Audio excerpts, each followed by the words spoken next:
தமிழக முதலமைச்சர் ஜெயலலிதாவின் உடல் நிலையில் நல்ல முன்னேற்றம் ஏற்பட்டு வருவதாக அப்பல்லோ மருத்துவமனை நிர்வாகம் தரப்பில் தெரிவிக்கப்பட்டுள்ளது.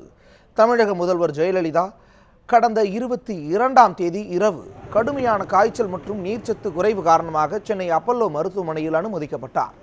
கடந்த 2 வார காலமாக மருத்துவமனையில் சிகிச்சை பெற்று வரும் ஜெயலலிதாவின் உடல்நிலை குறித்து அப்பல்லோ மருத்துவமனை நிர்வாகம் அறிக்கை வெளியிட்டு வருகிறது. இந்த நிலையில் இன்று மாலை அப்பல்லோ மருத்துவமனை வெளியிடப்பட்டுள்ள அறிக்கையில் முதல்வர் ஜெயலலிதா உடல்நிலையில் நல்ல முன்னேற்றம் ஏற்பட்டுள்ளதாக தெரிவிக்கப்பட்டுள்ளது. முதலமைச்சருக்கு ஏற்கனவே வழங்கப்பட்டு வரும் சிகிச்சை தொடர்ந்து வழங்கப்படுவதாகவும் மருத்துவ குழுவினர் முதலமைச்சரின் உடல்நிலையை உன்னிப்பாக கண்காணித்து வருவதாகவும் அதில் கூறப்பட்டுள்ளது. சிகிச்சைக்காக மருத்துவமனையில் தொடர்ந்து இருக்குமாறு முதலமைச்சர் அறிவுறுத்தப்பட்டுள்ளதாகவும் அப்பல்லோ மருத்துவமனை அறிக்கையில் தெரிவிக்கப்பட்டுள்ளது.